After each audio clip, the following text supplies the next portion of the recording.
Yo, what up guys? It's your boy, Ambet. Nandito po tayo ngayon sa aking bagong pinagkakabalahan, which is paghahayupan. Ayan, pag-aalaga ng baka. Actually, isang taon mahigit na po ito sa amin. At meron po kaming katiwala nag-aalaga sa baka na to. Kaya lang, dahil nga dumating na yung dry season o tinatawag niya lang El Nino, sinoli niya na. So no choice ako muna yung mag-aalaga kasi sobrang payat niya na. Tapos pag tumaba to, tsaka namin ibibenta. Nung binili namin ito ni Camille, ano to buntis. Ayan, ito siya guys, ang payat niya, di ba? Ayan ayan siya. Yung binili namin to, buntis to. Saan siya? Ayan yung binili namin to, buntis siya. Tapos nung nanganak, ayun yung anak niya. Ayun Tapos ngayon, nung dito sila nakasuga, maganda tong damo to, puro damo. Kaya lang dahil sa El Nino, natuyo na lahat, wala na silang makain. May mga kasama rin silang ibang baka, lalaki. Nabuntis na naman siya. Ayan, nabuntis na naman siya. Buntis yan guys. Ayan, kaya pinavitamins ko siya ngayon. Ang problema, wala nang damo. Tuyo lahat. So nag-google ako, tsaka nag-YouTube kung anong alternative foods ng baka pag ganitong panahon. Nakakita naman ako guys ng ayan, mga puno ng saging. Chop-chopin mo lang, lalagyan mo ng mga ingredient na pampasarap, gustong gusto nila. Ayan, so hinihintay nila ako ngayon. Hinihintay nila ako para gawan ko sila ng foods. Lalagay ko dyan. At tara, samahan nyo ako. Turo ko sa inyo para sa mga nagbabaka dyan. Baka naman kaya matutunan kayo kahit pa paano. So let's go. Okay, simulan na natin to guys. Eto siya, yung nalagyan nila, pinutol na drum. First thing to do, syempre linisin natin. Kailangan nililinis to dahil madumi dito para hindi sila magka-diarrhea. Alam mo ba yung diarrhea? Pag si Ria ng daya, diarrhea tawag dito.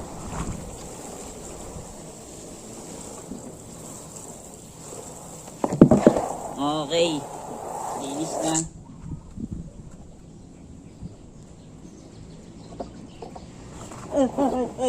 Ay. Nadulas. Next step, chop-chopin na natin to guys. Kailangan malinis din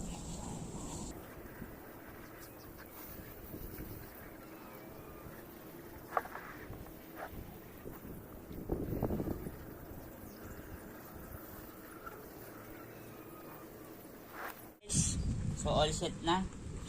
Chop-chopin na natin ang kanilang poultry. Try natin itong malaki.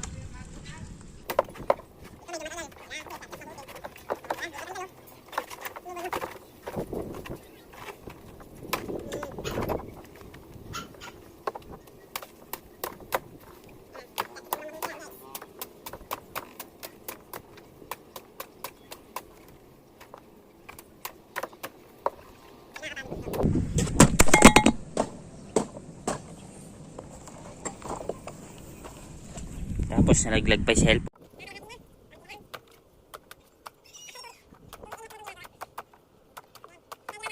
So ayan guys, na-chop-chop ko na siya. Pag na-chop-chop mo ng ganyan, syempre babalik ko siya dito sa lalagyan niya. Tapos lalagyan ko nito. Ito yung secret weapon ko Ayan This is molasses na may feeds tsaka soya. Ayan, lalagyan mo lang ng tubig.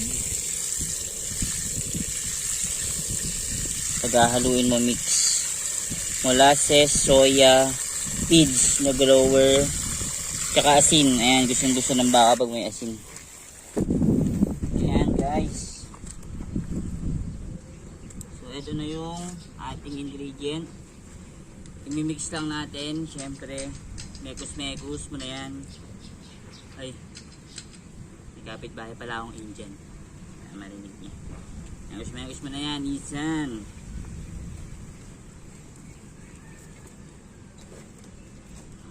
Uy, relax ka lang ha.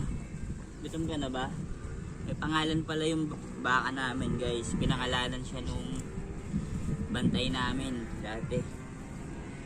Yung nanay, si Marigugu. Ayun o, yung buntis. Tapos yung anak, si Iscolinday.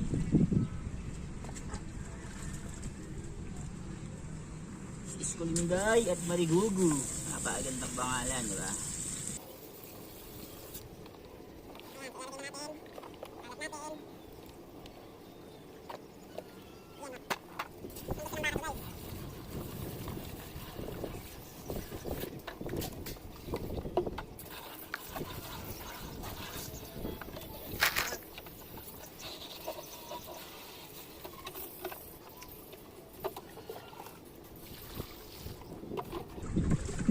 Binubuhos ko tubig to na may molasses din.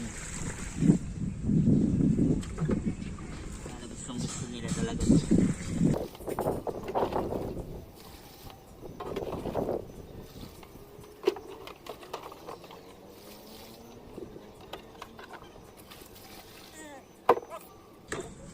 Ayan.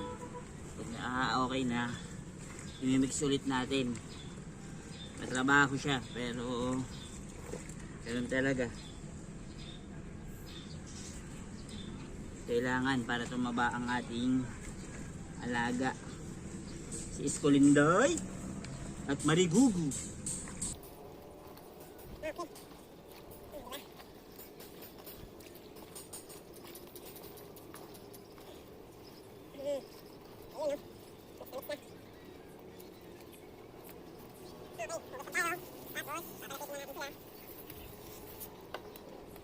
Ayan o guys, so ayan na,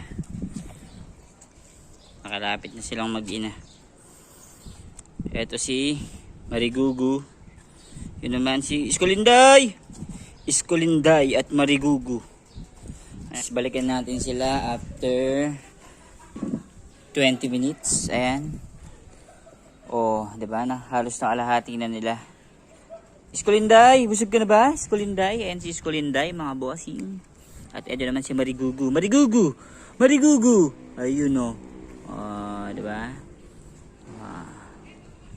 Si Iscolinday at Marigugu. Ayan guys. Ganyan lang. Araw-araw. Breakfast nila. Susunod. Mamaya ulit. Mga alas 5 ng hapon. Ayan. Papakita ko sa inyo kung saan ako kumukuha ng saging. Ayan o. Tapos ito yung soya. Ito yung soya. Nakukuha ko lang to sa mga magtataho. Pinibenta nila yan. Tapos feeds grower. Ito yung feeds na grower natin o. Tapos molasses at asin. Ayan. Yan yung mga sangkap.